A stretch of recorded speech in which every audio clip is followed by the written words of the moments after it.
take persistence, and I could be seriously persistent. The conversation about the trip went on all afternoon and into dinner. There has got to be more to the world than Wilmington, Delaware. I've never done anything or gone anywhere. Now that's just not true, Mom said. You went away overnight to Girl Scout camp, remember that? Oh yeah, did I ever? I tried. Oh, come on. You never let me do anything fun, and it's only for 5 days. Then I went to, we live in an American-centric society. Isn't it important for me to broaden my horizons? I'd gotten that from the flyer. I added, I have the assignment all planned out. It's going to be a photo montage of sights with narration. I promise I'll get an A or maybe an A- on it, and I'll weed all summer long to pay you back for the trip. Finally, I went with, it will be an experience that I will remember for the rest of my life. My mom talked about me staying with an old friend of hers who had a stepdaughter about my age. This made me think she was seriously considering it. Then she started talking about the dangers of a foreign city, drugs, kidnapping, and the cost of the trip. It wasn't looking good.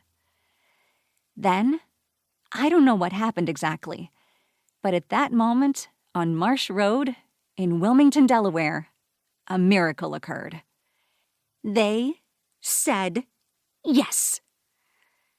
I was going to embark on a journey called the deboardification of Jordan Jacoby. Only I had no idea how deboardified my life was about to become. 2. A few weeks later, I got off my first plane ever. My eyes felt like they'd been dusted with sand. I followed signs toward customs. There were lots of signs, and my mind wasn't working clearly, so I ended up just following a lady who had been on my flight and hoped that she wasn't connecting to Africa.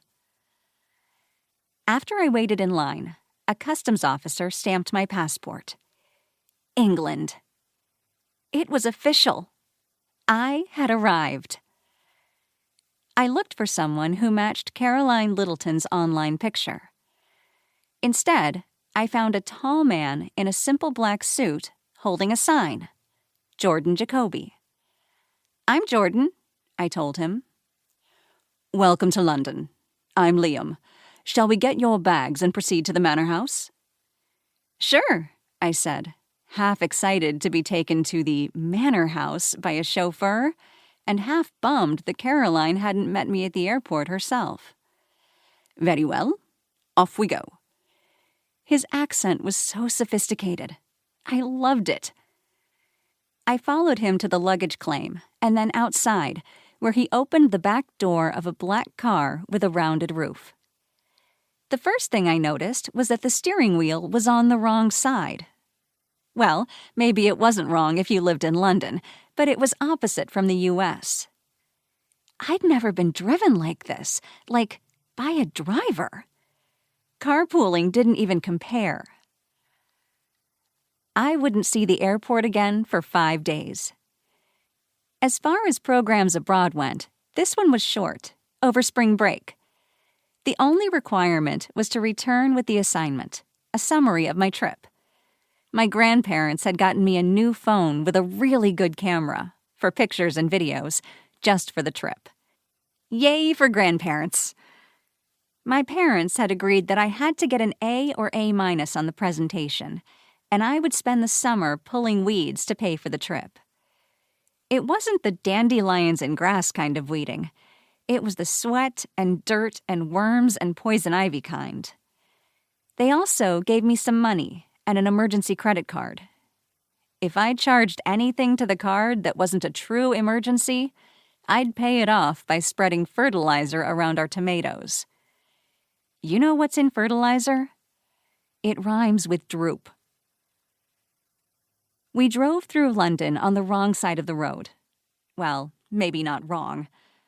I videoed or photographed everything. Buildings, street signs.